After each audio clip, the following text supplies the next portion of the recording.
Good afternoon and welcome to this evening's meeting of the Glenorchy City Council, Monday the 31st of March 2025. I'm Sue Hickey, Mayor of Glenorchy and Chairperson for this afternoon's meeting.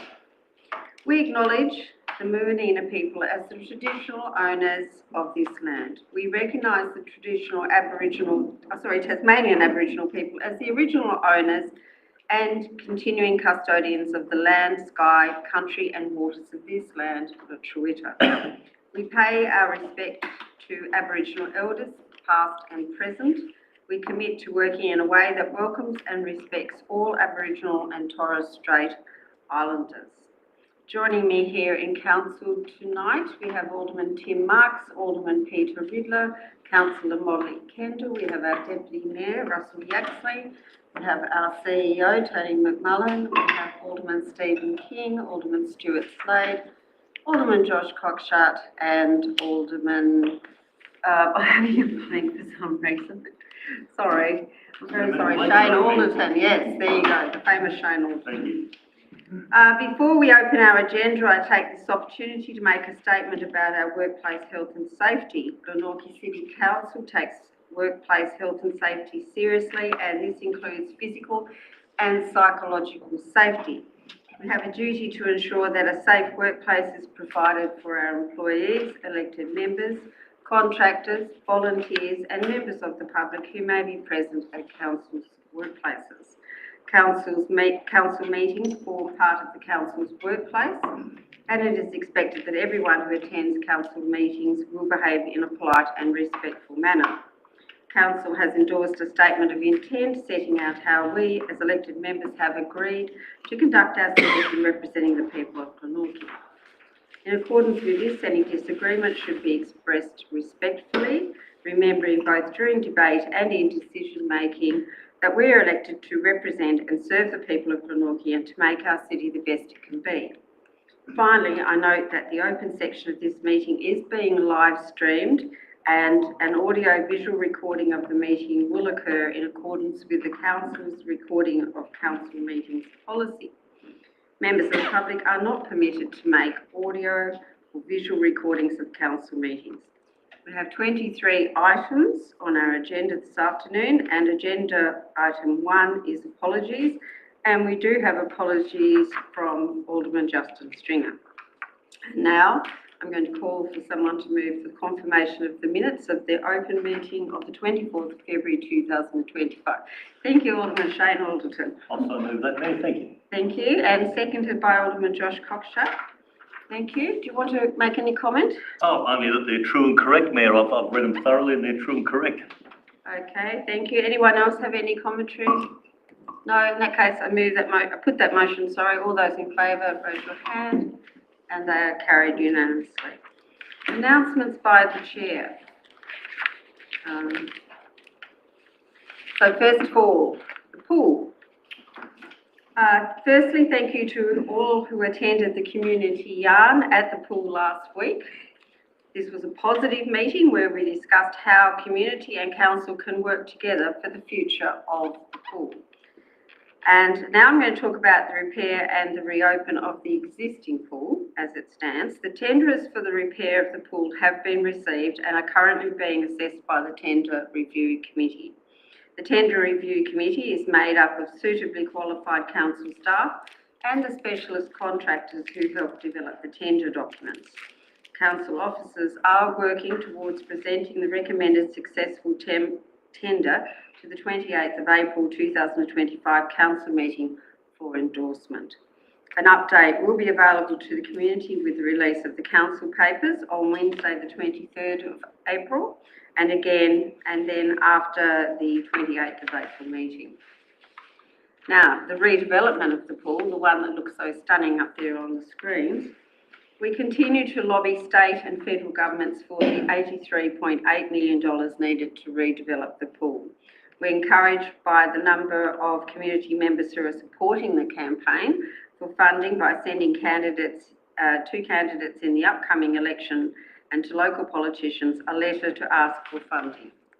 If you would like to join the cause, a letter template along with email addresses and phone numbers of all federal candidates and local politicians is available on our website. There's a QR code on the screen and a link on the presentation. I also continue to meet with Lions, Probus, Rotary and other community organisations from across the Greater Hobart area to brief them on the importance of redeveloping the pool and asking them to help us lobby for funding, as we see this as really a regional project. Now, the Golden Years Club. To ensure an open and transparent merit-based process, Council has called for expressions of interest for the new anchor tenant of the Golden Years Club. The EOI process closes tomorrow, and I'm told that there has been a great deal of interest in taking over the head lease of the building. Once the EOIs have been fully assessed, a recommendation will be presented to the 28th of April Council meeting, where a decision will be made on the new anchor tenant. And I assure you there has been no decision made to date. Joint anti-racism campaign. Glenorchy has joined the councils of Greater Hobart in a stand against racism. This campaign, entitled We Stand Together Against Racism, was developed with an invaluable input from the Migrant Resource Centre and local representatives. It aims to foster unity and empowerment throughout Tasmania's southern communities, including Glenorchy, Brighton, Hobart, Kingborough, Clarence and Sorell. The campaign was launched on Friday the 21st of March in conjunction with the Walk Against Racism from the Hobart waterfront to the Parliament lawns. You will start to see campaign material such as social media posts, posters and advertisements promoting a racial tolerance and understanding. And I'd like to thank Alderman Marks for joining me on that walk. Black spot funding. I'm pleased to advise that the Australian Government has provided funding for 3 more black spot projects in Glenorchy. The first one is at 4th Avenue between Springfield and 2nd Avenue, West Moona, $120,000 for high friction surface treatment. Brent Street, east of Chapel Street roundabout in Glenorchy, $15,000 for a safety barrier. And Sunmont Street, southern end, Derwent Park, $50,000 for anti-skid surfacing. That's the total funding from the Australian Government of $185,000, with Council contributing $15,000. I'm sure you'll agree that's a good outcome. Oops, what have we got there? The Variety Carols. I'm pleased to report that after a successful event last year, Council have provided in principle support to Variety for their Carols event at Tolosa Park this year. This support will be confirmed once the 25-26 budget is passed in June. The Tolosa Reservoirs. The 2 reservoirs at Tolosa Park have been given a facelift, which was funded by Taswater. If you haven't seen them already, I encourage you to go and have a look at what is now a wonderful art installation. I think you'll agree that this artwork turns an eyesore into a wonderful example of public art and is a great gift to our community. Community and Volunteer Awards. A reminder about our Community and Volunteer Awards. Nominations for the city's high achievers, volunteers and local heroes for 2025 are closing this week. So if you'd like to recognise someone in one of the 5 categories, please do so. The categories include Citizen of the Year, Young Citizen of the Year, Senior Citizen of the Year, Local Hero and Volunteer Recognition. Nomination forms are available at our website. Now we're moving on to the footpath sweeper. And it looks like we have a name for our new sweeper. You ready? Drum roll. Sweeping Beauty. With 1 day of voting to go, Sweeping Beauty has received over 60% of the votes. Thank you to those who suggested names. We've had some great ones. And also thank you to the 250 plus people who voted on one of the 4 shortlisted names. Our new street sweeper will now undergo a transformation that will reflect its new name. We're very proud to have that very impressive piece of equipment. The forecourt furniture. You may have noticed the upgrade to seating options on the front lawns of Council. This upgrade includes 2 new picnic table settings and 6 new benches. As we continue to activate this space, we are seeing an increasing number of community members enjoying the front lawns as a place to relax and connect. We're getting some really positive feedback there. The Glenorchy Child and Family Centre Learning Centre. This morning, I had the pleasure of attending the opening of the new Glenorchy Child and Family Learning Centre by the Education Minister Joe Palmer. Now, that sketch does not do it justice at all. It is an amazing architecturally designed building which really encaptures everything you could possibly want as a child in the way of exploration, things to play with, creative spaces, quiet spaces. There's little places they can hide safely. And it is an amazing facility, and we're truly blessed to have a state-of-the-art child and family learning centre situated in Glenorchy next to the primary school. This new centre is already providing critical services for children and families in Glenorchy and surrounds. I'll try and get you some fun photos from today because it is worth having a visit and look. This is a friendly and caring environment that provides a safe and supportive and welcoming space for children from birth to 5 and their families. Glenorchy is very lucky to have both Glenorchy and Chigwell CFLCs, which is Child Family Learning Centres, in our city. The federal election. With the 2025 election now called, Council is ramping up its lobbying for funding of our 4 priority projects. Aside from the pool development funding, we are also calling on the federal government to fund the stage B of the much-loved Tolosa Pathway development to transform it into a free public space for recreation, the development of Humphreys Rivulet Path into a safe, accessible and well-connected shared-use pathway linking Tolosa Park to the city centre, and a much-needed youth hub which will provide a safe, inclusive space that provides essential services, support and opportunities to empower our young people. Also, a reminder that there are rules around the erection of election signs. These rules include that they must not encroach on any road or any other public land, have a maximum area of 1.5 metres squared, and must be removed within 7 days after the polling date. Any other queries, please contact Council. Now, does anyone have any pecuniary interest to notify us of? No. And we'll move on to item 5, which is the response to previous public questions taken or notice. One by Michelle Austin of Glenorchy, one from Eddie Steenbergen from Rosetta. Well, actually, there's a couple of questions there, I think. Yes, 5 in total. Thank you. We had questions from Manfred Goodman from West Moona. Questions without notice from Janice Bryan of Montrose, and a question without notice from Eddie Steenbergen of Rosetta. Now we're moving into public question time. I apologise for this, but there's rules around this as well. This is an ordinary meeting of the Council for the primary purpose of elected members debating and deciding on Council business. In accordance with the Local Government Meeting Procedures Regulations, Council will allocate 15 minutes during each Council meeting to invite members of the public to ask questions relating to the activities of Council. Council's full policy is stated in the agenda, and I'd like to bring your attention to the following rules. Members of the public are to announce their name and residential address before asking a question, which will be recorded in the minutes. Questions are to be put succinctly and in the form of a question, not a comment. Questions must not be inflammatory, abusive, defamatory, contain a personal attack or otherwise breach any rules of the meeting which have been explained by the chairperson. The chairperson may limit the number of questions asked by each member of the public in order to ensure that all members of the public wishing to have a question are given the opportunity to do so.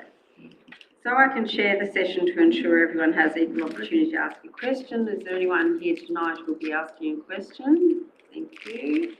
Ms. Crowe, will you be asking a question? Yes. Thank you. As a chairperson, I have a responsibility to maintain a safe environment for elected members and council staff.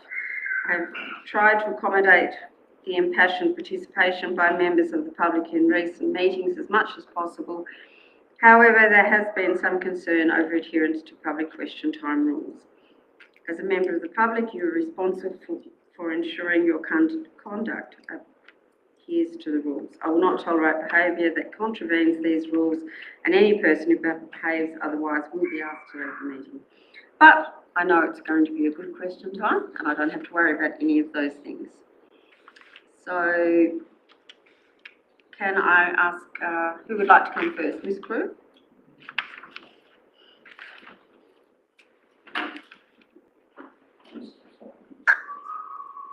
So we have Eddie. Thank you.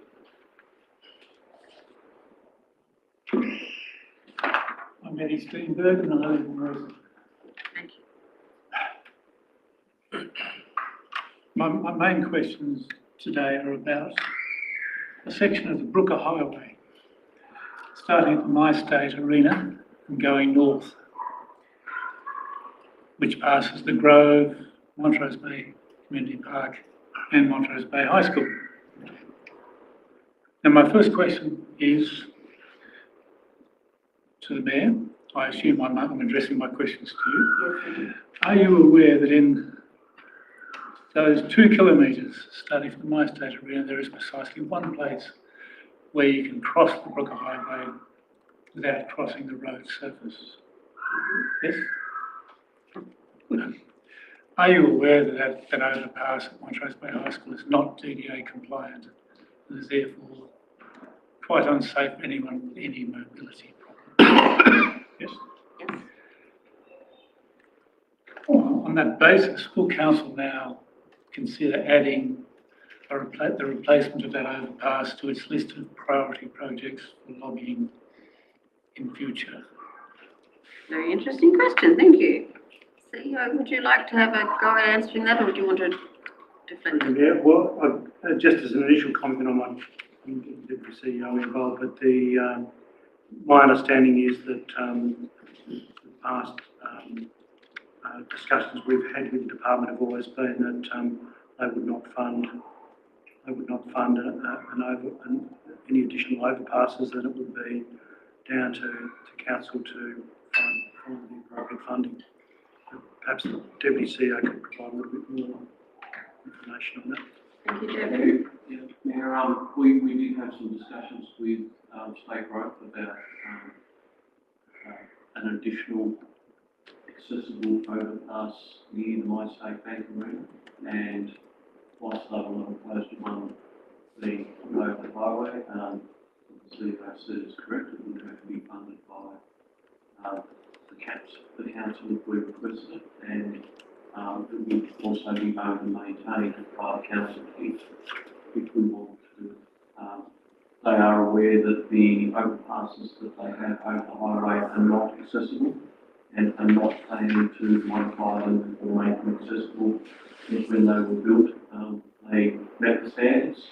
In retrospect, they don't have to modify them to meet the trust. Thank you. I understand all of that, and I was aware of most of it, but that doesn't. A question. Would you agree that that does not preclude council from actually continuing to lobby and living up, as seems to be the case now? Definitely. And I personally commit to every conversation I have in the immediate future, ask that question for you. And I don't like my chances by the sound of it, but I can still ask the question and lobby for you. Just a quick comment before I move on to the next question. I would observe that council has actually set the bar quite high, having successfully lobbied to fix the Montrose Bay intersection.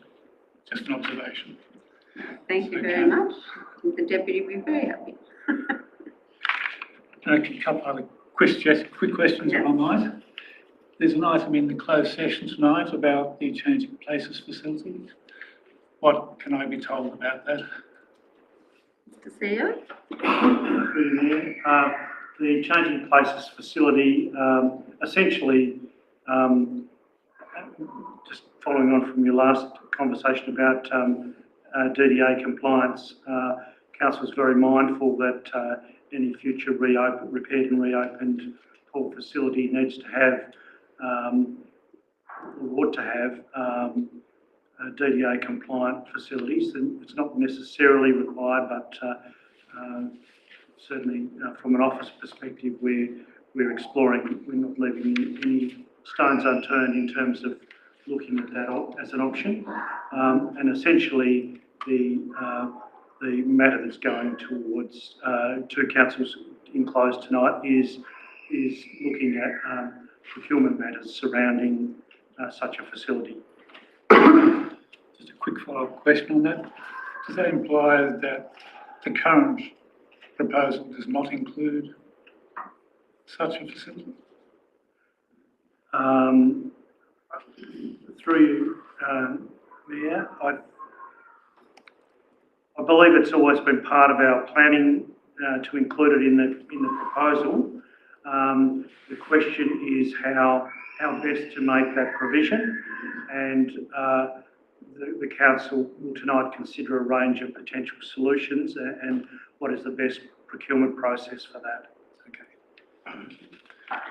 And finally, I noticed in the agenda a rather harrowing story of goings on Sky Farm Road last year. Well, it sounds rather harrowing. The word emergency appears in there. And it seems as though we've already spent about $700,000. So, two questions. How is that going to affect the financial outcome for the year? And is there more money to be spent to make it permanently safe? Thank you. Through Mayor, the council obviously has its financial reports coming up each quarter, and each month we have an operational update, and pretty much every quarter we have a capital update. These funds are capital funds, from what I understand, so they don't affect the bottom line. However, they do have an impact on the council's cash reserves. Having said that, I'm pleased to advise that our cash reserves are in a positive position relative to the TAS Audit Office's requirements to maintain between 3 and 6 months of cash to cover operations. So it won't affect the overall result. And is there more money to be spent? I mean, it sounds as though there are emergency repairs. Is it all done and dusted, and is it all safe now? Through Mayor, I might throw to the Deputy CEO. Thank you, Mayor. There's no further funds to be spent. The road is now completely safe, and we've had signed off by geotechnical engineer. Excellent. Thank you very much. Thank you. Now, Ms. Crew?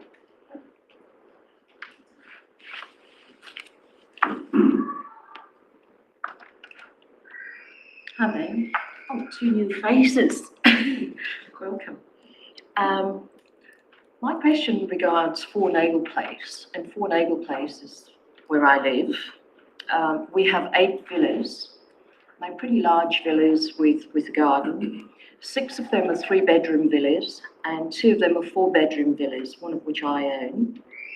But we only have 2 ordinary refuse bins for all of them. And we have obviously the green bin, the yellow bin, and the red bin. And it's just not working out for us. And the Body Corp has brought this up with council prior to this. And considering what we pay in rates, and I think we all deserve our own bins, because the units are occupied by multiple people. With the rental market being so bad at the moment and not enough properties for them, we only have 3 owners that occupy their own residences. The other 5 are tenants, and we have multiple people living in these units. We also have a lot of green waste in that we all have our own gardens. Every unit has quite a reasonable garden. But the other problem is, I'm almost 66. I've got to walk 80 metres to the refuse bin, and then we have a bin roster. And for that month, the person from that particular unit has to lug them up a steep driveway of 60 metres to take up to the to the roadside, we have quite a good road frontage, which can accommodate bins for each unit.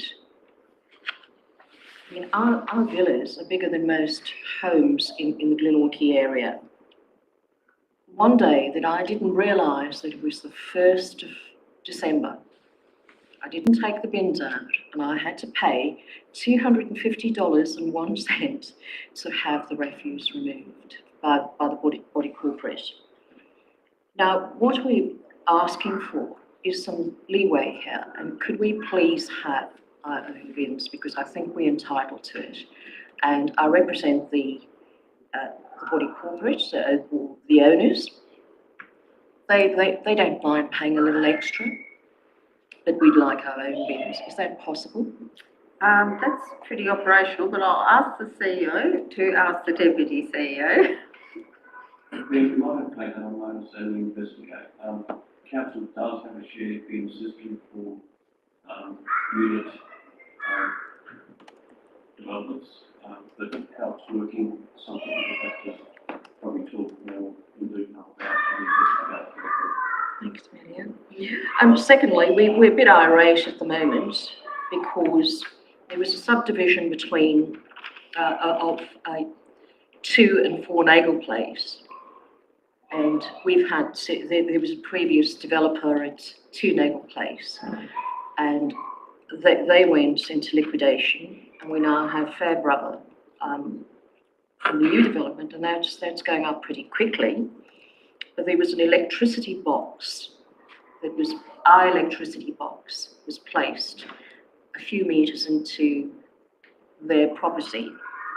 And at the time we thought, okay, Glenorchy City Council they were responsible, Aurora were responsible, the previous developer should have picked that up, and Fairbrother should have had, exercised due diligence in making sure. But at the end of the day, poor little body corporate of 4 Nagel Place had to, between 8 units, had to fork out $24,000 to have it moved a few metres. So we're pretty irate at the moment. Okay, again, I think we'll have to take that one on notice. Thank you. Is that okay? Yeah, we'll get back to you. Absolutely. Yeah, absolutely. Okay. Thanks so much. Thank you. And I also note that we received a question with notice from Eddie Steenbergen from Rosetta, and that was along the lines of changing speed limits on Mary's Hope Road, and the council.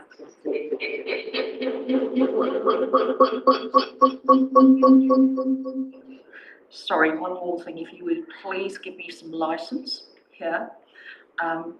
I have a multicultural event on the 27th of April. If you could please distribute that amongst the council. Yes, I'll ask Mel And to the do South that. African Freedom Day, we're going to have an apartheid museum as well. South African government has been very kind to give us photographs from the apartheid era that were once banned. So there you go. Thank Thank you. Okay. Right, and now we're moving on to item 7, which is petitions addressing council meeting and deputation. Do we have any? No. So we now move on to item 8, activities of the mayor. Would somebody, thank you very much, Alderman Slade, and who'd like to second it? Thank you, Alderman Marks. Would you like to say something? Yeah, busy month, Mayor, and I think it's what shows it's a lot more diversity of the places you go to, where you compare to what it was like about 5-10 years ago. So I think it's the fact that people are looking at local government as being more important, especially city councils, and the appropriate person, of course, is the mayors. But I've got no other questions, Mayor. It's just a very busy one. Thank you. Anyone got any questions as to my activities?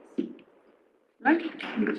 Yeah, thank you, Alderman Alderton. Thank you. So I'm just curious, and probably everybody in the room, on Wednesday the 19th of February, you participated in a meeting with Relationships Tasmania representing Forgotten Australians. I just wonder if you expand a bit more on who Forgotten Australians are. Well, Yes, Forgotten Australians are a group of people across Australia basically, but they were generally children in foster homes or community care who often received horrendous treatment, and they feel forgotten because they've never been acknowledged sufficiently. And there are a couple of places around Australia that have monuments and a place where they can gather and reflect on the traumas that they suffered. And so Relationships Tasmania and two representatives from Forgotten Australians came to a meeting, and currently the officers are looking for a reflective space, possibly at Tolosa. But it will be a place of significance for anyone who has gone through that horrendous experience. So I think most of the Forgotten Australians would probably be 50s, 60s and older, but of course it's still ongoing for anyone who's been in that sort of care. Right, thank you for Suffered sharing abuse, yeah. Okay, any other questions? So, Alderman Slade, right, okay, in that case I'll put the motion. All those of that opinion, raise your hand, thank you, carried unanimously. This is an interesting one. This is item 9, investigations into the potential disposal of part of 10 Buchan Street, Chigwell. Who would like to open this one? Thank you, Alderman Alderton. Anyone second? Thank you, Alderman King. Alderman Alderton. Okay, thank you, Meg. I think this one really speaks for itself. We have Chigwell House have approached council. We had a workshop, and they do some great things in the community. They provide an awful lot of services to the disadvantaged and those in the community that are struggling. And they've grown in size from, I think, about 60 people they supported up to about 900. They've got a very tiny house at Chigwell, and we have a piece of land there which is not being really used, and they've approached us about gifting that land to provide a larger facility to expand their services, which I fully support. So. Thank you. Any further discussion? Thank you very much, Alderman Riddler. Yes, Mayor. I'm very supportive of this, but just concerned at the first part of the recommendation that towards the end, quote, the land be returned to the council if no longer used as a community house. I just wonder whether we should, in addition to that, community house or an approved community use by council, because that's a bit restrictive in one sense. And in the next 20 years, uses may change. But if we decide not to take it, e.g. Abbeyfield lease says for Berrida, their house, it says if it's not used as for what it was built for, accommodation for the needy, etc., is to be returned to council. So I just think we need to strengthen that clause. So I would just ask the CEO if he's got a suggestion what we could probably add on the end of that, because it's obviously got to be a covenant on the title. Through you, Mayor. So I think the wording that you suggested, Alderman Riddler, sounded pretty good to me, or other approved community use. By council, that is, Yeah. yeah. So something like that? Yeah. Well, I would move that we amend clause 1 to include those words, Mayor. Thank you. I'll second that. Thank you. So, And just e.g. through you, Mayor, it will be on a covenant, CEO? That's my understanding, yes, that's correct. Officers have sought advice in Good. relation to this being possible. Yeah, well, things may change over the next 20 years. Yeah. Okay, thank you. so can I just get clarity there? Were you wanting community house left in? Yeah, and community or house any or another approved community use by council, words to that effect. Or other council-approved community use. Yep. Yeah. Because in the 20 years, we may approve a variation, whatever, and if not, it'll relapse to us. So could you just look at that wording now and make sure you're happy with it? Does that need to be an amendment or just the mover and seconder? With the approval of the mover and seconder, we can just. Yeah. Are you happy with that? I'm happy with that, that's good. Alderman Alderton, are you happy with that? Yes, happy with that. I Thank think you, that Alderman King. It just clears it up a bit and makes it a lot more black and white. That's good. Yeah, thank you for that, Alderman Riddler. Anyone else got any contribution on this topic? Yes, thank you, Alderman King. Thank you, Mayor. I appreciate Alderman Riddler's comments there, and same with Alderman Alderton. We had a comprehensive workshop on this. It makes sense. It's, community land going community use as far as I'm concerned, so well done on council for being proactive with it. Thank you. Anyone else for any contribution? No, I must say the presentation was excellent, and it's really wonderful to be able to help out an organisation that is doing so much community binding or, holding together people who are doing it tough in these days. So I'm happy with the outcome as proposed. Okay, Alderman Alderton, do you want to? Happy to close debate and put it to the vote then. Thank you. All those in that of same opinion, please raise your hand. Thank you. Carried unanimously. And then we have another one, item 10, investigations into the potential disposal of part of 3118 Main Road, Glenorchy, the steep part of Easy Street reserved to support housing supply. Who would like to move this one? Thank you, Alderman King and Alderman Cockshott. Thank you, Alderman King. Thank you, Mayor. Through you, I felt compelled to move this because I bought this same thing forward about 10 years ago, and for reasons that for reasons back then, we weren't able to move forward, but this allows us to remove land that is very difficult for us to look after. It's very steep. It allows potential housing to take place, and which inner city housing, which is so close to supermarket and facilities, and also allows for us to regain more rates from a piece of land that is, quite frankly, on the side of the road. It's very difficult to look after, so it's quite simple. Thank you. Anyone else? Thank you, Alderman Marks. Yes, one question that I had is it says potential disposal. Does that mean that we're going to be selling that land or we're just going to be giving it to them? No, my understanding is we sell it for valuation of the valuer general. Yeah, that's what Thank you. Alderman Alderton. So thank you, Mayor. Yeah, look, I'm fully supportive of Council's objective to encourage and boost housing supply in Glenorchy and in our municipality. I do have a couple of questions regarding this. One's a question regarding we're going to sell this land off at the valuer general's price. So my first question is, do we know what the value of the land is? Are you able to tell us what the value of the land is in open council here tonight, or? I'm not personally able to. I don't know if the CEO has that capacity or not. Maybe I don't have that information. Right. Are we looking at a figure that's based on the latest general valuation, or is this potentially we could be giving this land for sale at a price of a valuation that could be 5 years old or older? It's just been revalued, so only be 5 years old. Through you, the manager Thank of you. Property Environment and Waste has the answers. It would be based on a specific valuation of the property undertaken by the Office of the Valuer General, so not just what's on the rates notice, it would be a current valuation. Right. So it's not the rate notice value? No. Which could be anywhere from That's right. 1 to 5 years old? Yeah, no. It's a specific valuation of the property, a current one. Can I ask why we're doing an exclusive arrangement rather than sort of an open market arrangement? Because I'll give you a bit of overview. Done a bit of research into Homes Tasmania, so potentially they do wonderful things and they provide all forms of housing, social housing.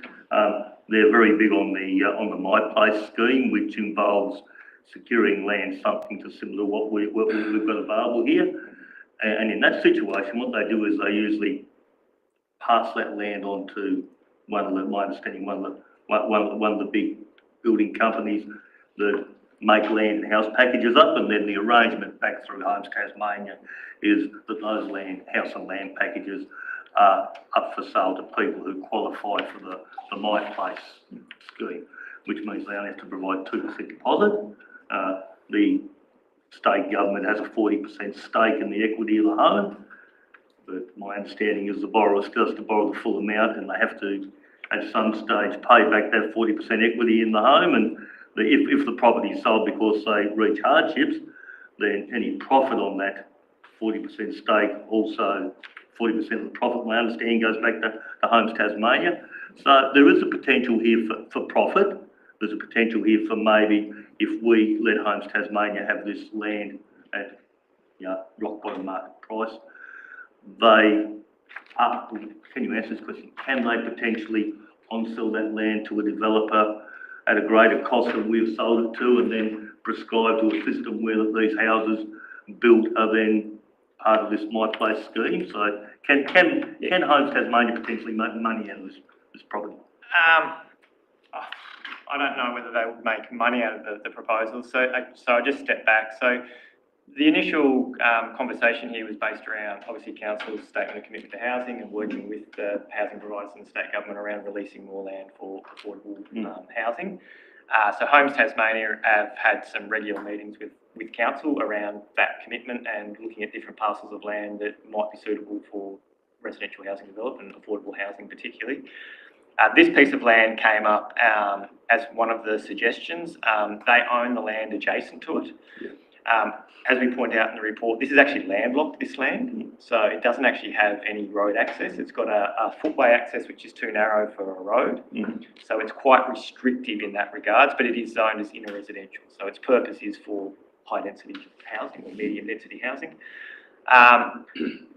They have come to us with a proposal that effectively overcomes that challenge because they own the adjacent property on Windsor Street, so they can provide access through that. Overcomes a lot of the problems with its restriction. The other matter that's come up is the lack of, or the potential loss of a community walkway because it's used as a community walkway from that footpath opening. They've committed to retaining that. And because their purpose is solely around providing affordable housing, and that's council's intent, I think the risk of going to the open market is you can't control it. If you go to the open market, that might be purchased by someone that wants to build, I don't know, their dream house there, or land bank it, or whichever. An exclusive dealing with Homes Tasmania allows council to be confident that the land will be used specifically for the purpose of providing medium density affordable housing. The ABG's valuation, the Office of the Value General, I mean, their whole purpose is to provide a valuation which is deemed to be fair and reasonable based on the current market and the property's restrictions and size and all the rest of it. So I think you can be reasonably confident that it would be a fair price. What it doesn't do is open up a bidding war, I guess, between potentially interested parties, which may or may not boost the price. That's hard to know, but because the property is so restricted with regards to its access, if it was to hit the open market, someone would effectively have to either line up one of the other houses surrounding it to purchase and demolish, which obviously that's $1 million these days, or have some other arrangement. So I'm not sure how competitive the property is on the open market, but because they have their property next door, because their sole purpose is around providing these medium density affordable housings, is why we've proposed an exclusive dealing with them. And on the basis that the Office of the Value General should provide a price that's fair and reasonable. That's the whole purpose of the Value General's valuation. Thank you. You've answered that question. Nice. Just one final question. Because we've put some stipulation on gifting land to Buchanan Street in the previous motion, and this is going to be an exclusive arrangement, can we lock a covenant on this or something as subject to the purchase of land that they have to utilise it for social housing and no other purpose? Can we do something like that to guarantee we end up with social housing on the site and potentially not something else down the track? You potentially could. I'd suggest that maybe it's more around the wording of housing than specifying perhaps social housing, because usually it's a blend of what they create. You theoretically could. I mean, obviously the difference here again is we are expecting them to pay market value. Buchanan House is talking about a donation. Oh, no, I realise that. But getting it at market, we're getting it, they're getting it, not at market, they're not buying at market value, look, my understanding is they're buying at the valuation. Not market value. Market value would be a lot higher than the valuer's value. Yeah, I suppose, might be splitting hairs, but the valuation is supposed to be market value, but obviously if it goes to the open market, it may end up in a bidding war, which can increase that. But look, on the face of it, I mean, if it was conditioned that it must be used for residential development, I mean, I think that's probably unlikely to cause any problems. It's clearly what they want to do with the site. Have we seen plans on what they plan to build there or not? We have seen some concepts. They were a bit resistant at presenting them at this point in time because once people see a concept, they jump on the fact that this is exactly what it's going to be. But they have done the work to internally with their own people to make sure it fits and it works. I just think from a council point of view, an elected member point of view, seeing a concept probably reinforces your decision to support, if you know what I mean? Yeah. And I know their intent is to create, a medium density housing to get a lot of units on there if they potentially can, because that's obviously what they're trying to achieve. Can I just remind everyone's questions through the chair? Sorry. Thank you. Sorry, if I'll just point out the other, this is just the first stage of going out to community engagement. So following that community engagement, we will then do another report back to council saying, hey, we've notified all the surrounding properties, we've advertised in the paper. This is the sort of feedback we got. So you'll have another opportunity at that point to decide whether or not to take to the next step.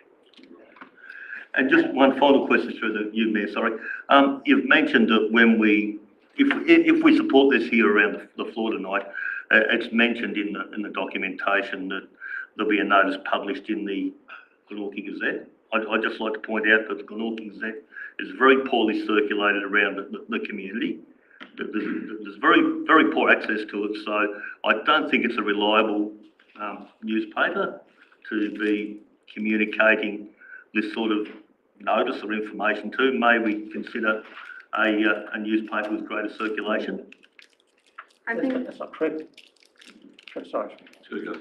yes, sorry, I thought it was through the main paper. It was, Mayor, Yeah. and through you, It does mention the Gazette. and a question, and including the Gazette as well, but main paper. Yeah. It's a two-stage process. So the first stage of community consultation is a letterbox to all the surrounding properties, advertising it. We do the Gazette, we put posters up, we do the social media on the rest of it, the Let's Talk and all that. If you guys decide to proceed to the next step following that, the statutory 178 disposal process kicks in, and that has a statutory requirement for it to be advertised in the Mercury, or in the local newspaper, which is the Mercury. All right, thank you. The CEO would like to say something? I was just really going to say what the manager said, which was really that this is the first step in a longer process. So there is scope within this process for us to go back to Homes TAS and just seek further clarification about what their precise intentions are, and bring that back as part of the future reports. Thank you. All right, thank you, Alderman Cockshott, then Alderman Slade. Yeah, thank you, Mayor. Look, I am supportive of the motion. I think from my perspective, I agree with what's been said just then, that it's really just us commencing investigations, right? We're at the very first step, and undergoing community engagement and allowing the officers to get on and doing an investigation, see if it is even feasible. So I think we're looking too much into the detail at this stage, and hopefully once we approve this, we'll come back in a couple of meetings' time with a broader overview of where it's at and if it's feasible or not. Thank you, Alderman Yeah, Slade. thank you, Mayor. Look, every night on TV, all you see is, we haven't got enough housing. And this is the early days with one of our first reports. And look, I've been watching this with great interest. I think society and the council can at least assist in this down the track here, and maybe a sale or whatever. But I think it's great that we can build housing stock for our community. I think they'll need probably some goats to help them get the scaffolding up, but it's a pretty vicious bit of land. But that's the inferred reason that we unload the land and it does something for our community. It's important that everybody's got a choice where to live. And I think reports like this help us to the staff to work with these particular agencies.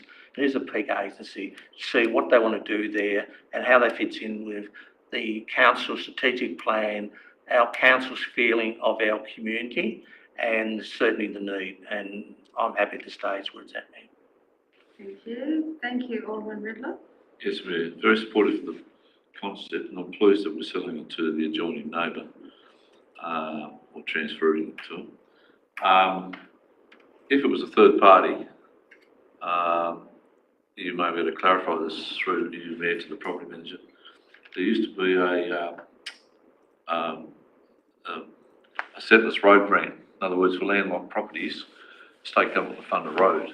Shortest route possible. I've been through this on Tasman Peninsula, and it's usually the shortest route. They do a compulsory acquisition, put it across the land, and the last thing we wanted to do, if it was a third party other than Homes Tasmania, we don't want to lose part of, say, the recreation ground for a road access up to it. So I'm not sure whether that settlers road grant still exists, but it was in the early 80s. Okay. I'm not aware, but Well, it's overcome the problem of landlocked blocks. There's quite a few on Tasman Peninsula. Okay, just to remind everyone that this is only starting the journey of a potential disposal of part of 318 Main Road by exclusively dealing with Homes Tasmania. And I'd just like to share a few of the other aldermen's excitement. This is potentially unloading a piece of land that we just have to mow and maintain, which is quite a waste of valuable land. and we have the opportunity to help Homes Tasmania provide 56 valuable units or homes to potentially families in need in these critical times. So, as I say, it's pretty useless land to us, with it being landlocked, I can't see it having much commercial value, but I might be corrected by the deputy there. But so I think this is a wonderful opportunity, and it's also supporting our council statement on commitment on housing. So it's a win-win as far as I'm concerned. But at this stage, no decision's being made other than a decision to start an investigation. Anyone else have anything? Molly? Thank you. Yeah, Councillor Kendall. I would just like to thank the council management for proactively pursuing this, because I think there's a huge need, as has been said around the table, for affordable housing, and I don't think it happens on its own. So really happy to see this proposal come forward from Homes Tas as a result of ongoing discussions. Happy to see that there'll be some more social housing opened up in our area, and that it will be mixed dwellings, and also that the pedestrian walkway will be maintained. So just thank you. Thank you, Alderman. Oh, I'm just going to check. Do you want to say something? No. Back to you, Alderman King. Thank you, Mayor. I'd just like to point out, we are approving the motion that says endorse the commencement of investigations. Our key words are potential disposal. So we ought not get into panic.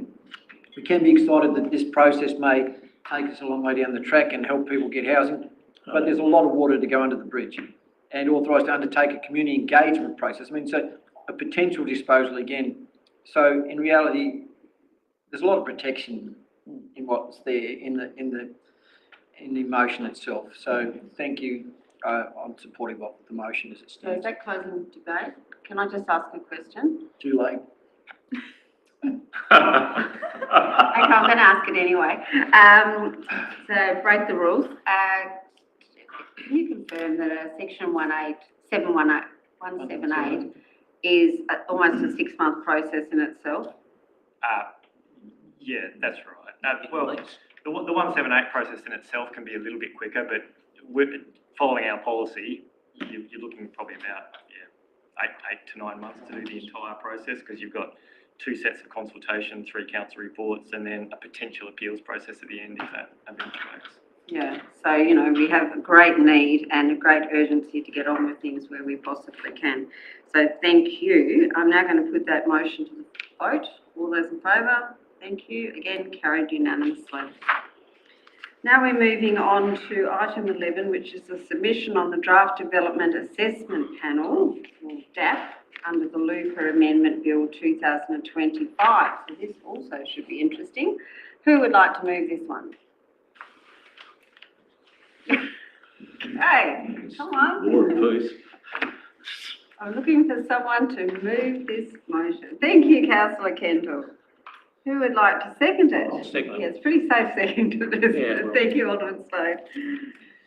Okay, Councillor Kendall, over to you. So this is the most recent iteration of the proposed bill to install development assessment panels rather than the system as it is now in terms of council approvals for planning submissions.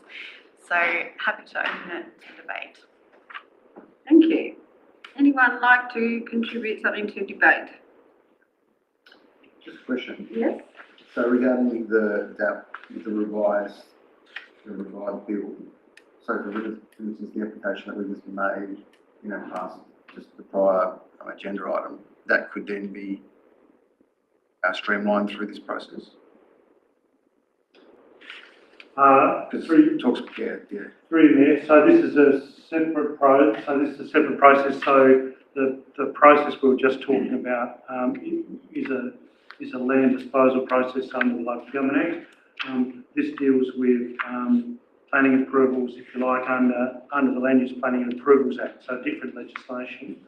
So it's having said that, it's likely that again, just we said this is the last one is very preliminary.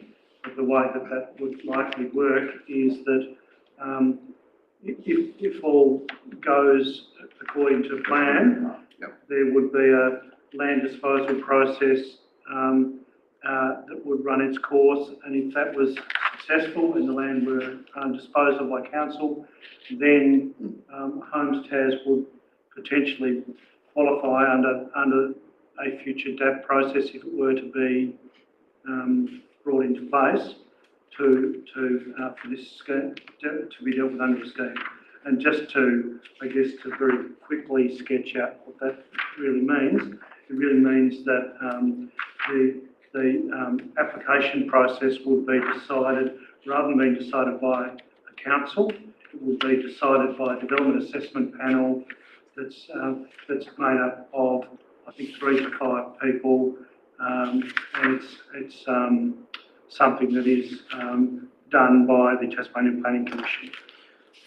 Slightly different process. Appreciate that. That's the other. I was So it was a long trying answer. to give the Long answer to a short the other question. end of it. Yeah, and that's fine.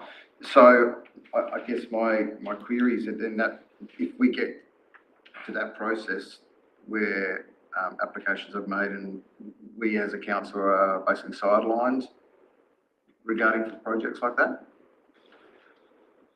Through you, Mayor. So We'll have the choice to be the sidelined. council is involved. Well, there are different triggers under the so-called DAP. I'll just call it the DAP bill, revised DAP bill. One of the triggers is for applications involving Homes Tasmania or a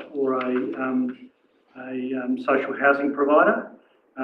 Another potential trigger is where there's a proposal involving council land and that's exceeding, I think, $1 million in value,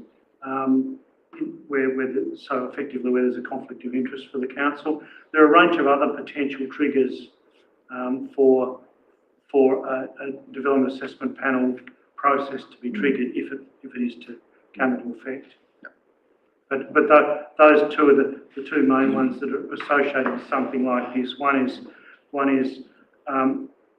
Homes Tasmania proposals or social housing proposals, and the other one is where a council has a development over a certain level that involves council land. Over $1 million. Thank you, Alderman Redler. Yes, Mayor. Through you to the CEO. The recommendation says that to put a submission on the revised draft per attachment 3. Will we see that as attachment 3 in a workshop before it goes? We've already done one, haven't we? We're going to do another one though, but this says to do another one. Well, I'll read that. Development assessment in the form was set out in attachment 3, and the way I read it is that we've got an attachment 3, which is just a one-pager, which I'm saying, well, are we going to do another submission, CEO? I'll just wait advice. Through there, we did do a submission on the original DAP bill, and council took a particular position on it. So effectively, council did workshop that position before it went to council. My recollection is this is just some fairly small revisions to the original bill. So we raised council raised a range of concerns. They were endorsed and went to the government. The government then said, and I should add, as we say in the report, local government unanimously bagged or panned the DAP legislation. And the government then said, well, too bad, we're bringing it back, and they brought it back. So effectively, they've made a couple of some minor changes to the triggers. We do summarise in the report the changes that have been made. Mayor, I think the coordinator, planning services, would like to. Yes, please do. Sorry, through you, Mayor, as well. Because of the very short turnaround timeframe, so we've been able to look at this revised DAP bill between the 26th of February. We have to have our submission back in, if any, by the 24th of April. So that's probably unable to meet the next council agenda and meetings. So, yeah, unfortunately, we've had to push this through as quickly as possible to meet our current council meeting in order to meet the timeframe.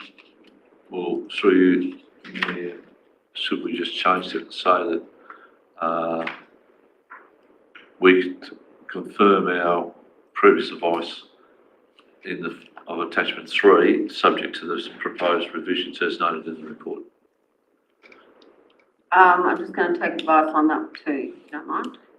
Through Mayor, so this submission is a different submission or a modified submission that responds to the fact that the original version of the bill has had some changes. And if it would help, I could go through briefly what those... No, what I'm getting at is you've detailed those changes, so should we just say we endorse attachment 3 with the relevant changes as proposed?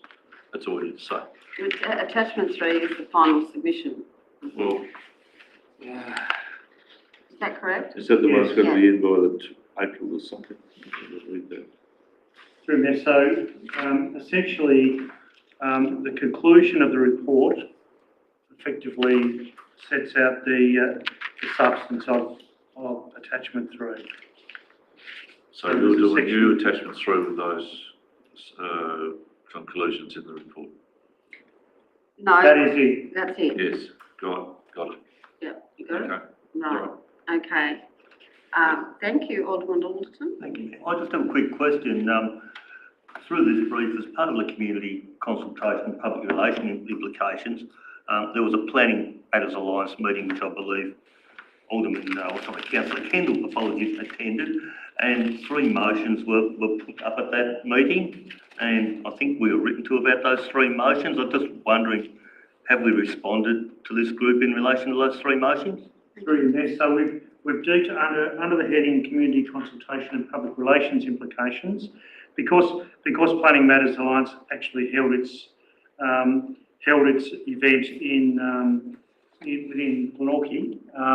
We have included the 3 motions that came from that meeting under the heading community consultation and public relations implications. Those 3 motions were first, that council instigate community public meetings on their resident and ratepayer position on the proposed changes to the planning and appeal rights. Secondly, to reject any removal of third-party planning appeal rights. And thirdly, to oppose the bill. And our submission, effectively, if you look at the conclusion, raises concerns about a number of things: undue ministerial interference in the development assessment process, compromised public involvement, contrary to the objectives of the planning system to encourage public involvement in resource management and planning, which is effectively the appeal rights, concerns around resourcing, so how the fee's going to work for this, and also concerns about whether the timeframes that they have in the Act are actually practical and will work on the ground. So effectively, we are raising issues that are consistent with the outcomes of the Planning Matters Alliance public meeting. The only difference is we're not proposing to hold community public meetings about it.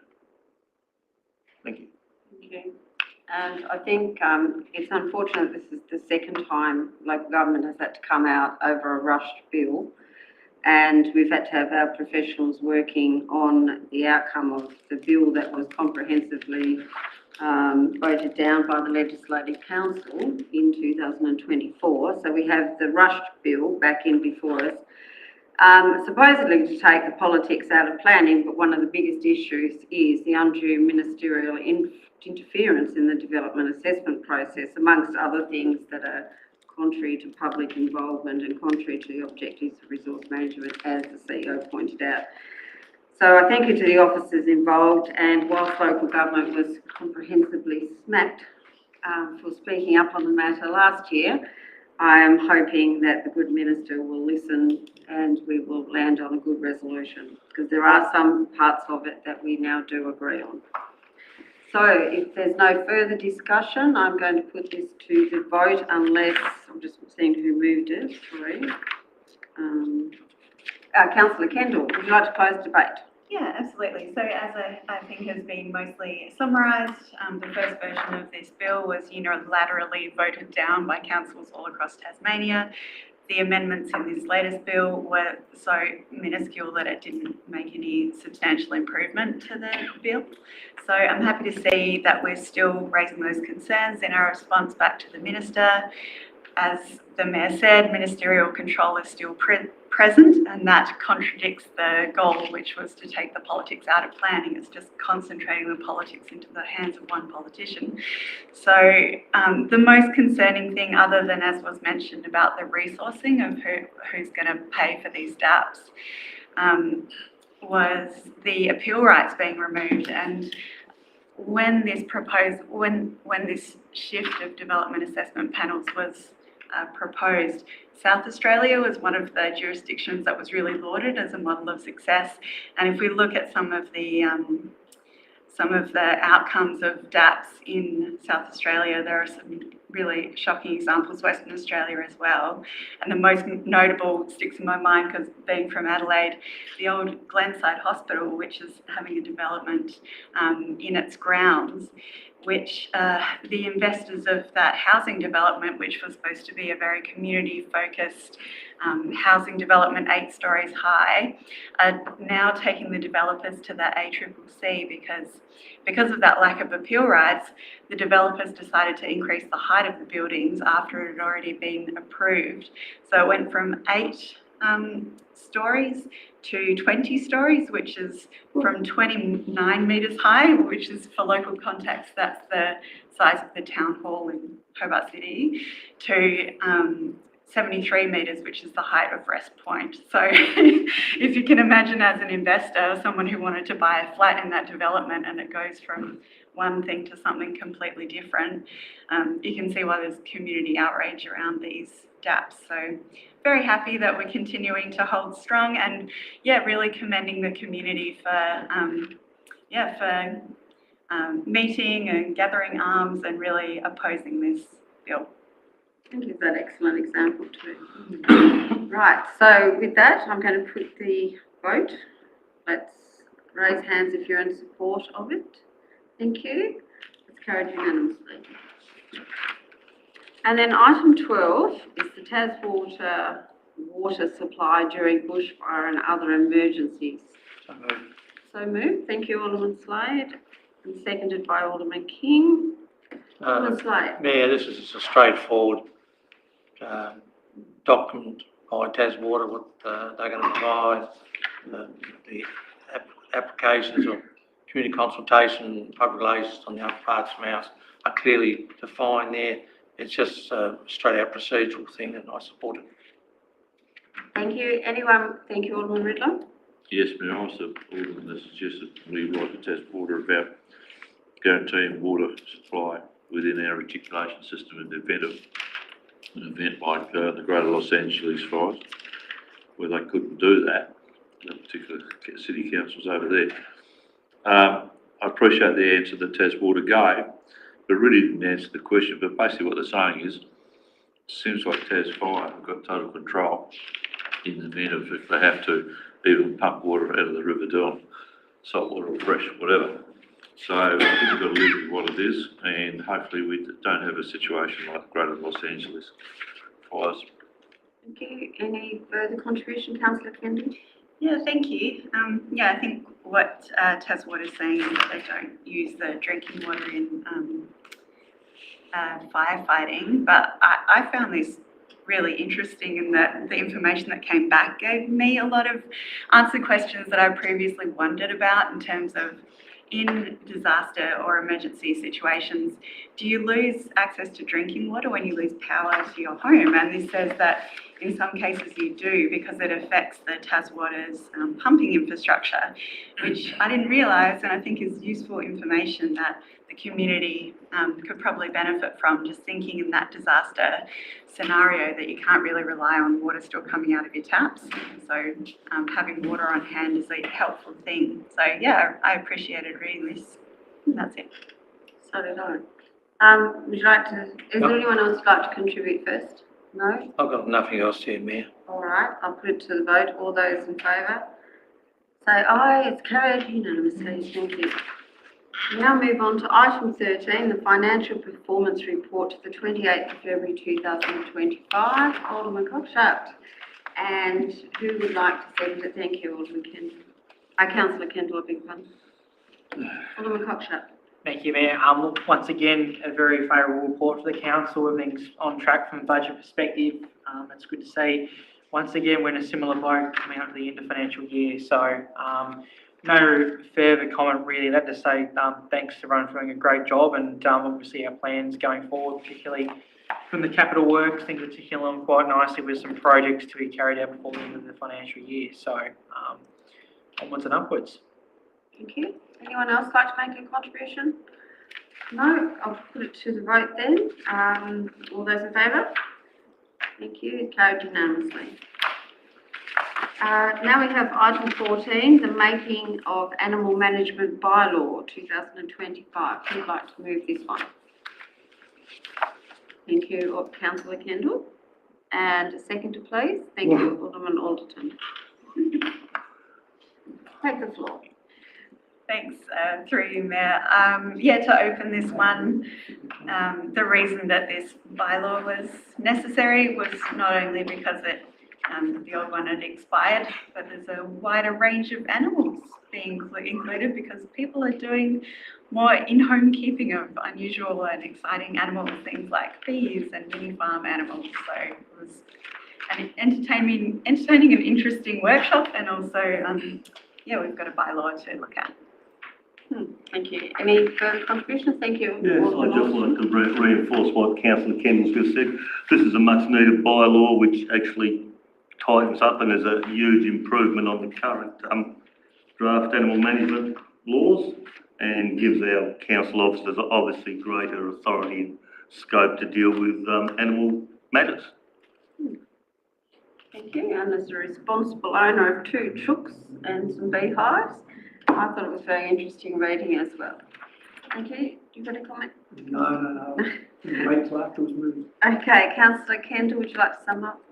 Nothing else to say, thank you. Okay, I'll put that to the vote. All those in favour?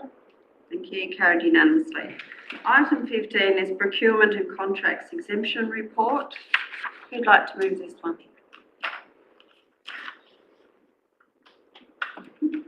Okay, I'm going to direct. Thank you, Councillor Kendall. Very brave of you. And someone to second it, Deputy? My hand's here. Oh, thank you, Alderman Marks. Take the floor, Councillor Kendall. Thank you, through you, Mayor. So this is just the unfortunate situation that was mentioned earlier about a landslide, maybe not the right way to describe it, some emergency works on Sky Farm Road, which bumped our expenditure to quite a high point. One of those situations that we just have to deal with as it happens. Happy to open it for debate. Is there any debate? No? I'll put the motion to the floor. All those in favour? Carried unanimously. Thank you. Item 16 is the updated elector member code of conduct. Who would like to open this one? Thank you, Alderman Alderton. And do I have a seconder? Thank you, Councillor Kendall.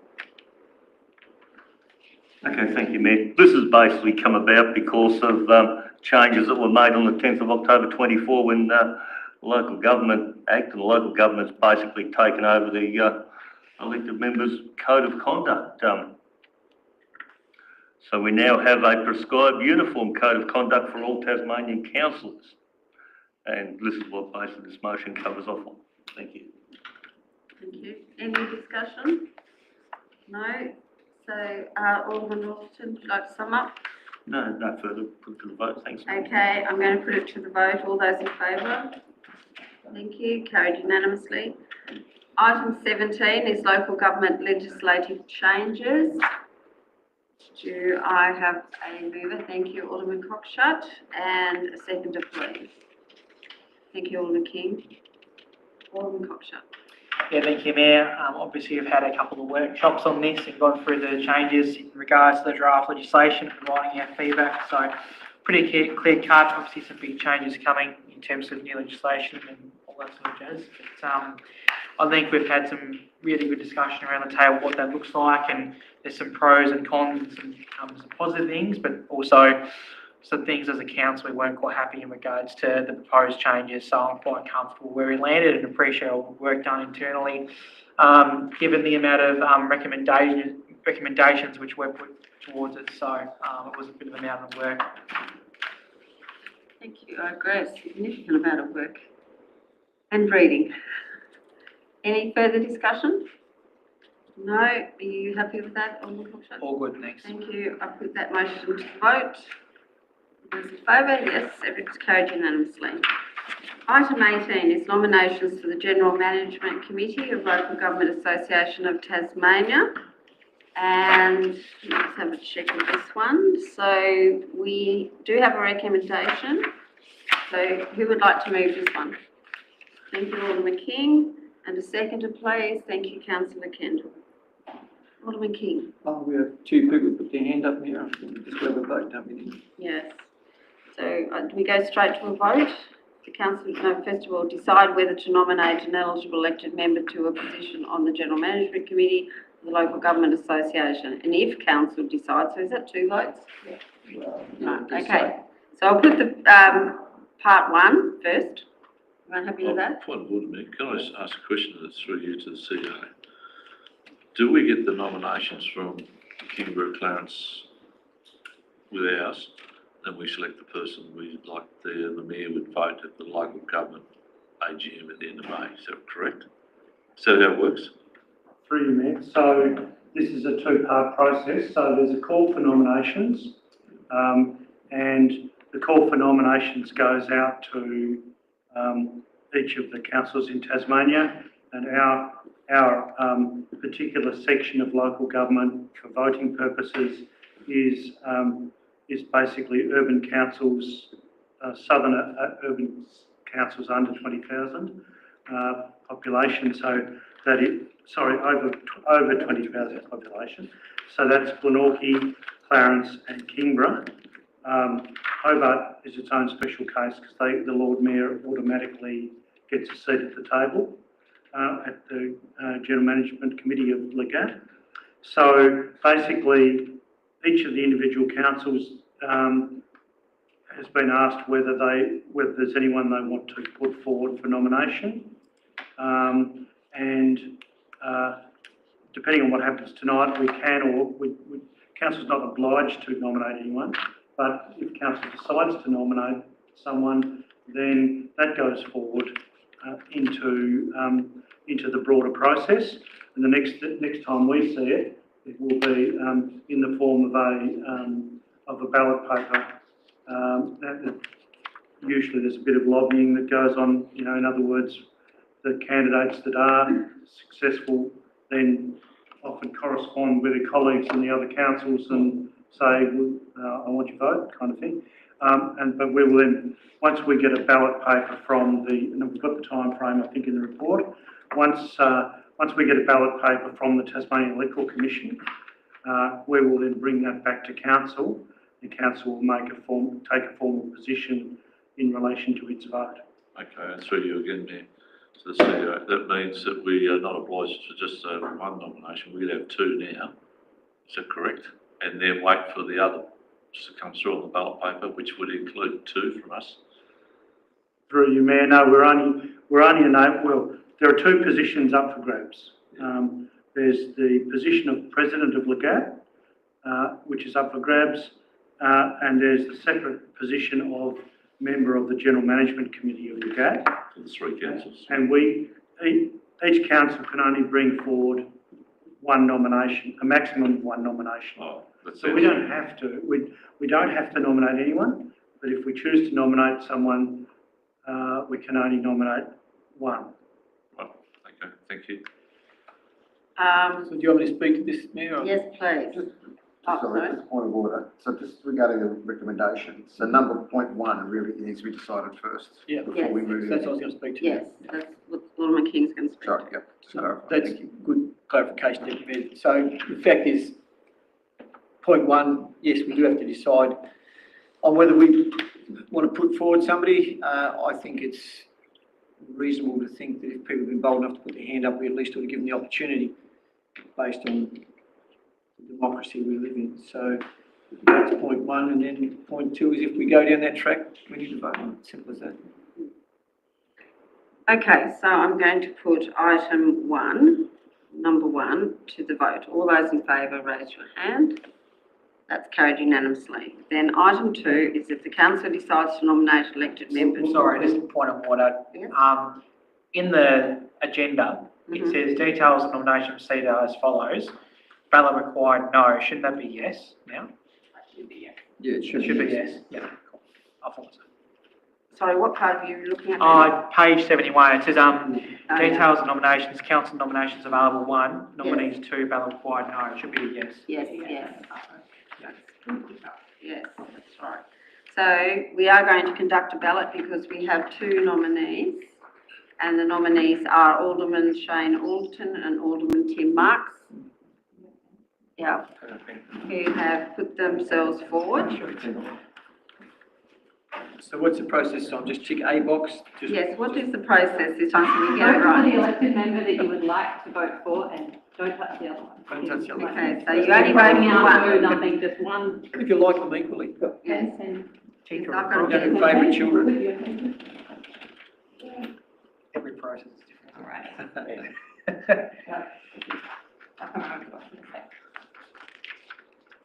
Thanks, sir.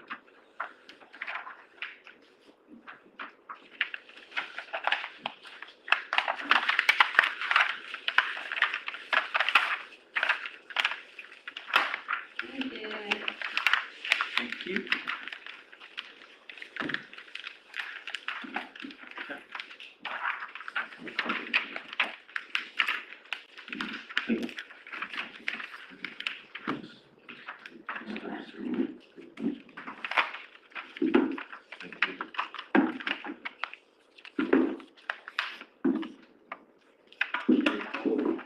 Good shake there, make sure.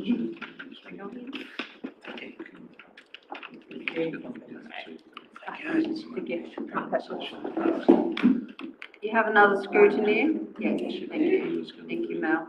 Yes, thank you.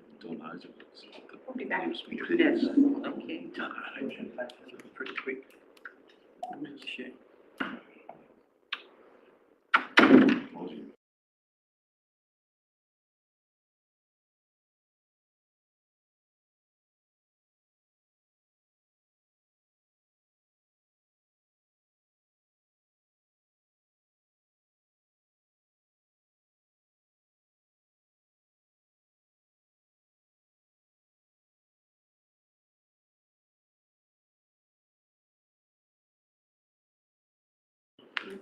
In my former life here as an alderman, we used to have, when we had the motions up, we used to put mover and seconder underneath. I noticed a couple of times tonight you've queried who moved and seconded. So I'm wondering whether it's possible when we put on the screen who moved and seconded underneath. Yeah, I think that's possible. Is that correct, CEO? Is that possible? Providing you scroll down to see the bottom of it, or do you want it up the top? Yeah, that council moved, seconded. Yeah. Yeah, okay. So previously, the EA to the GM used to actually record the minutes as she was going, and she was sitting in the room. Yeah, that's right. Yeah. Anything's possible. It's certainly possible to do that. The only tricky bit is, I guess, with communicating with someone that's watching via Teams. So. Well, perhaps, thank you. Perhaps we can do it with wherever possible. Would that be all right? Could we investigate? You can certainly investigate. Thank you. Right, so thank you to both aldermen for nominating. The successful alderman is Alderman Tim Marks. And so I think now we just move the whole motion nominating with No, Tim we've Monk. done and dusted now, it's happened. Are we? So we have to record it with Tim's name in the bottom? You Oh, record it's going it, to happen. But, yeah, so, We've got three, 4 and 5 to decide still. Yes. Yes, so we've got to complete the motion. Okay, we'll just allow changing the names. So there are two, as I mentioned before, there are two, there's one nomination for candidate, for the member of the General Management Committee of Legat. And that's council, the ballot's been conducted, and if council moves item 3, that will then solidify that and send that forward to Legat. The next question is the other role, which is the president of Legat.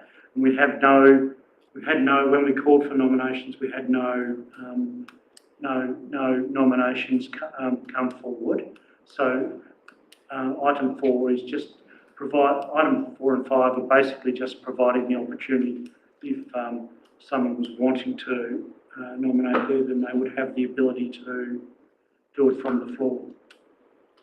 Does anyone want to put their hand forward for president? Part of my nomination was for the president of Legat. Right, okay. If you want to nominate Tim, I'll second you. Thank you. Right, so do we have to have a separate nomination for that? Or if it's from the floor, it's automatic, isn't it? Yeah. If there's no one else, it's just automatic. That's correct. No, well, first of all, we have to decide whether to nominate. Oh, but you've already put your name forward anyway, so that's fine. Okay. We Sorry? haven't decided. That's the order. Point 4, we haven't, just because it's been put through on the floor. It's a similar process to the first one. So council doesn't have to nominate someone, but if they do, if we follow the logic of the last iteration of the General Management Committee, well, I'm happy to do that. That's not a problem. I thought Alderman King thought it was automatic. Oh, wouldn't be wrong the first one. Why, can I ask a question? No? I'm just a little bit confused that I thought we had a cut-off date for the presidency, right, which is fair enough. And you called off the floor, did Alderman Marks put an application in for the president before?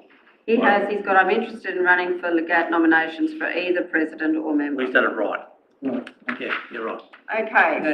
That's either president or member, is that president and or member, or? Yeah, you should have probably said and. It doesn't matter. Oh, well, Yeah. But can he be both? Yes. So do I have to move item 2? Now that we have a nomination? Well, question, Mayor, that means, through you, that means if someone stands for president and represents the 3 councils, and there's 2 positions, they can only accept one, so we probably need to word that appropriately. So I was getting it. Yeah, that is Sorry, Stuart. no, that is an issue. You're right. You're right on the money there. You can't either 2 in this one. You can run for both though, can't you? Yes, but what I'm getting at through you, Mayor, is that we need to word it. If you lose out of one position, say the presidency, you're still a candidate on the ballot for the other position. I think we've got that though. Through there, I think the rules of Legat provide for it. So if a candidate was to be successful for president, they would have to vacate their General Management Committee position. Yeah, that's what I'm getting at. I think, through there, I think that works by virtue of the rules of the Local Government Association. Well, am I correct in understanding that we have made a decision on item 1 and we now have to confirm 2 and 3 before we move on to 4? I've got a question, Matt, Yes. to you. Would it be, I mean, don't you think it's possible? I think if you could actually eliminate 4 and put the name of that person, the opposition, in number 3, right? And even get rid of number 5. Well, that's going to require an amendment, whereas we can continue down this process. But we Okay. do have to move 2 and 3. Is anyone in disagreement with me? No, just move. Okay, so I'm now going to move items 2 and 3, which, item 3 is if the ballot is conducted, we elect and nominate Alderman Tim Marks to one position as Glenorchy City Council nominee to the General Management Committee of the Local Government Association of Tasmania. All those in favour, raise your hand. Thank you. Carried unanimously. Now we move on to item 4, decide whether to nominate an eligible elected member Can I for have the one position. point of order? Yes, you can. Sorry, this is the wording. We're on number 3, am I correct in saying that? Not No, we've done 3. We're on to 4. You've done 3, you're on to 4? Yeah. Okay, so we're talking about 4 right now? Yes. Okay. Your point of order. Well, I'm just saying the wording shouldn't be if a ballot is conducted elect, it should be just get rid of that first half of that sentence. That's what I was trying to do. Okay. Which one? On the screen right now, if a ballot is conducted, that shouldn't be there, it should just be elect and nominate Alderman Tim Marks. Okay. My question, was, it's more concise, Mhm. and then we're not repeating ourselves. We've got one individual, I shouldn't say individual, elected Well, we've member. just voted on 3, so Yeah. unless we rescind that, we're going to just have to do 4 as nominate Alderman Tim Marks for the position of President of Local Government Association Tasmania. Is that correct? No. No? Just did that, didn't I think you got it then. Well, I've got a bit of confusion going on here. So we've voted on 2 and 3. Mhm. Okay, so Alderman Tim Marks is now the nominee for the committee. We're now then deciding on 4 and 5. So firstly 4, whether we're going to decide to nominate an elected member firstly. That would be my thinking. Well, the suggestion was, that's what I was going to do, and the suggestion was to simplify it with an amendment to say the council decides to nominate Alderman Tim Marks for the position of President of Local Government Association in Tasmania. So remove 4 and 5 and replace Can I just it. make a point of order, Mayor? Yes. The way we've set there, my understanding is first of all, we've decided we're going to nominate somebody as our elected member.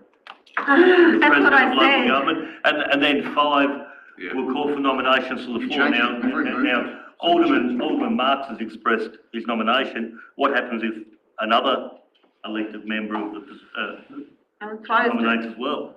It's closed. But the way it's worded, they can actually do that under item 5. It says decides to nominate an elected member. Can I move forward with that motion there? There's no I move that we, move the, recommendation for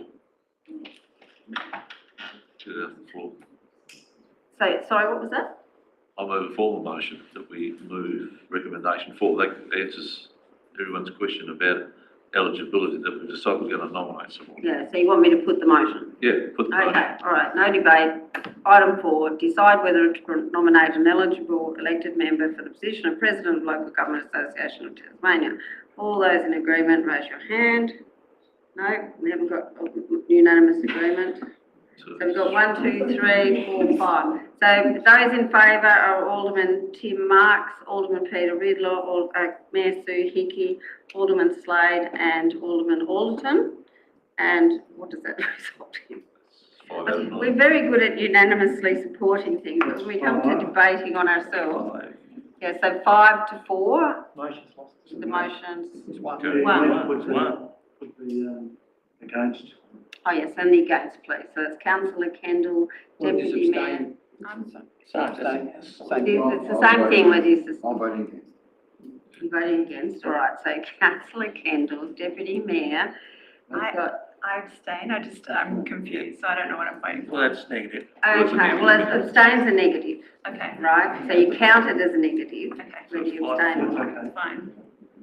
Right, so the 4 people who are against this part of the motion are Councillor Kendall, the Deputy Mayor, and Point of Russell order, Kickley. no, it's abstaining is separate to being a no. But the answer's the same, it's It doesn't still make negative. Yeah, we need to record in the minutes as, for, against and abstain.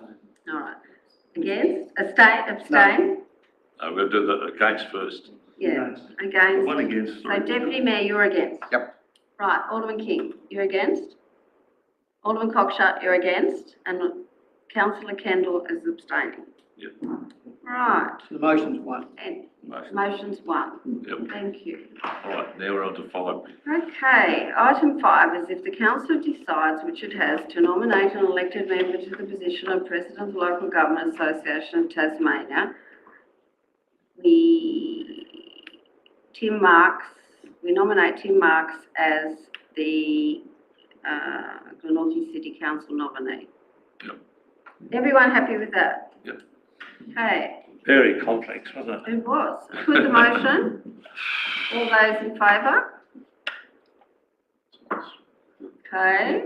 That's all we've got here. Right, so in favour we have Alderman Tim Marks, Alderman Riddler, Councillor Kendall, Mayor Sue Hickey.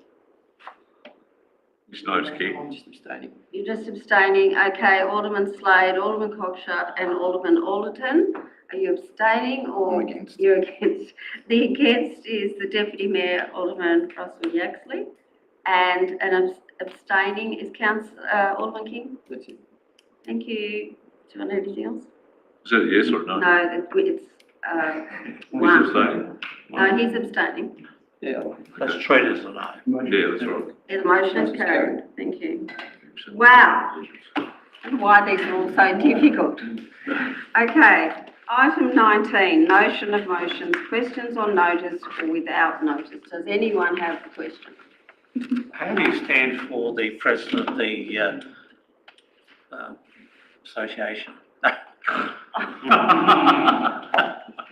Okay, there being no questions, I suggest we close the meeting. So Alderman King and Alderman Riddler seconding it. So I put the motion. All those in favour, raise your right hand. Raise your hand. I would like to thank everyone for watching tonight's debate, and I do hope you'll join us again next month. Thank you.